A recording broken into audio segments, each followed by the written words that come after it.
Coming up on the show, Tony Carbone reflects on scoring the world's first golden goal. 400 games for one of Sorrento's favourite sons. We pay tribute to WA footballer Dylan Tombides and the highlights from the catch-up game between Cockburn and Subiaco. Hello again, thanks for your company. You're watching Football 360. Well, this week we thought we'd take you for a trip down memory lane. Football took Perth's Tony Carbone to the lofty heights of the game across 3 continents, but he did that after etching his name in the record books by scoring the first golden goal during 1993's Youth World Cup against Uruguay.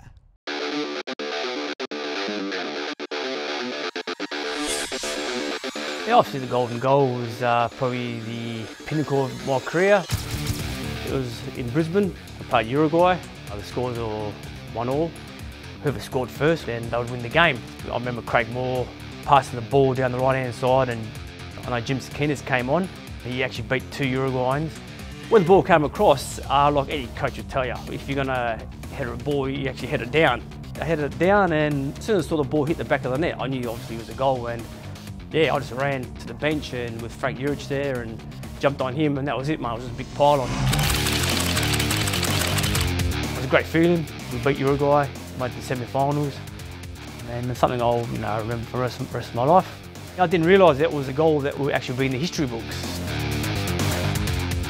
Les Schonflug, the coach back then in '93, been a big influence in my career. Obviously gave me the opportunity. My soccer career started following family. My older cousins played soccer, then it just happened from there. Played with Perth Missouri. Years go by, next minute you're playing under 12 districts. Fortunately enough, I got picked in the state team. When I was 15, 16, I actually got selected into the Australian under 17 squad. At that time there, Dave Harrison was the development coach of Perth Italia, and he actually selected myself to train with the Perth Italia senior squad. And he had players like Jerry Christie, Peter Murphy, Paul Gibbon, Gary Murray, Robbie Dunn, Socceroo. Their experience, which they gave me, made me progress into the player which I became. Obviously pushed me to the Australian under-17 selection a lot easier. So I've got to give thanks obviously to Dave Harrison for pushing me to train with the first team, and obviously Kenny Warden for giving me an opportunity to train with them and play. And the guidance they give you and the experience that you gain from obviously training and playing with these players, it's the best thing you can ever happen to you.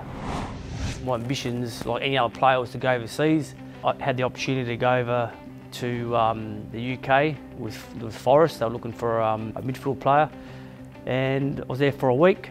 When you go there, you see players like Stuart Pearce, and you actually see them on TV, and next minute you're actually with them, training with them, playing with them. You're a bit starstruck, I suppose, but at the end of the day, once you're on the football field, your mind concentrating on doing your job.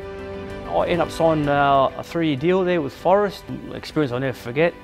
Met a lot of great players, met a lot of good friends, which I'm still in touch with today.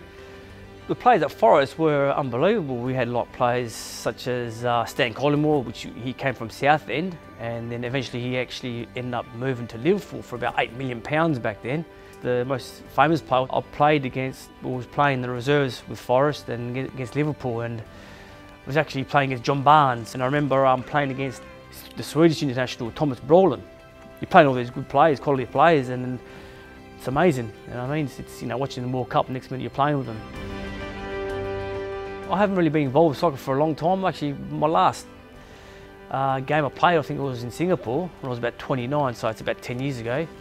Maybe in the future I might get involved. At the moment, my priorities are with my family. I've got 2 young girls, and they take up a lot of time and a lot of energy. I mean, in the future, who knows what's going to happen.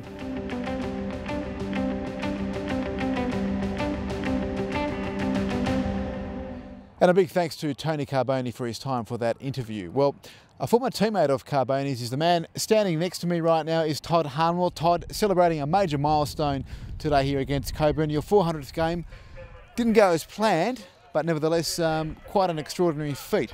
Yeah, look, I was looking for the win. That was obviously the plan, but 400 games is a good achievement. The club obviously put on a bit of a day for me, so I was touched with everything. It was great. Basically, when I was 16, I had my first run out, and I'm 34 now, so a couple of years away, but just the rest of the time with Sorrento. Big question is, can you make it to 500 games? No, I don't think so. I've said to the boys it'll probably be my last year with work and family commitments. So we'll see how it goes, but never say never.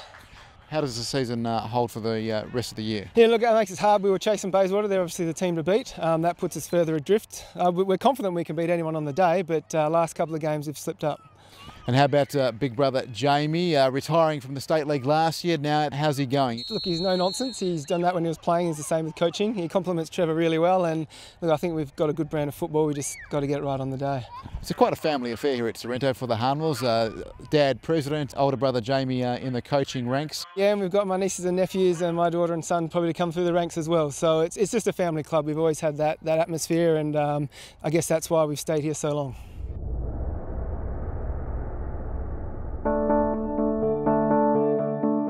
The football world recently mourned the tragic loss of WA footballer Dylan Tombides. The West Ham United striker lost his 3-year battle with cancer.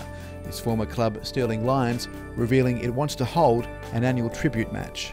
We will proudly put something together with Perth Soccer Club, the Dylan Tombides Cup, which will be in honour of Dylan at his time with our club and with Perth, and not forgetting the great contribution made by Wembley Downs Juniors, where Dylan did his early years with his dad Jimmy as coach. The Lions hope an annual award can be named in Tombides' honour. A youth development type award. We look to see that as something that will be there in his honour for everlasting, and the Tombides family presenting that award. Technical director Mike Lee first spotted Tombides when he was only 12 and was impressed with what he saw. Top players have always got that air of confidence, and they believe in themselves and what they can do, and this boy had it as a young man. He was outstanding at West Ham, so it's a great loss to the club and to his family and all his friends over here as well. He's got a younger brother there, Taylor, and hoping that he will kind of continue that name of Tombides in the football world, and hopefully it represent Dylan as well.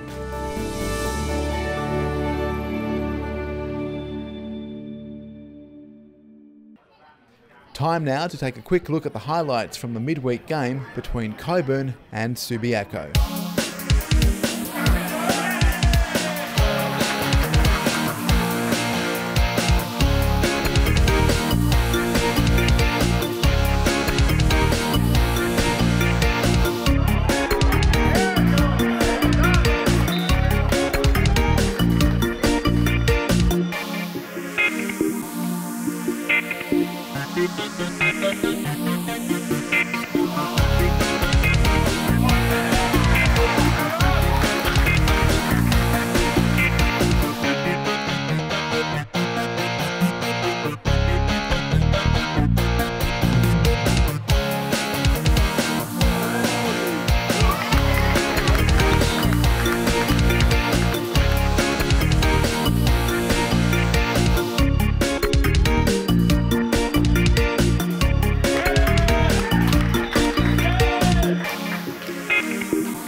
And that wraps up another episode of Football 360 for this week. We'll be back again in a fortnight. Don't forget to watch our weekly NPL highlights show.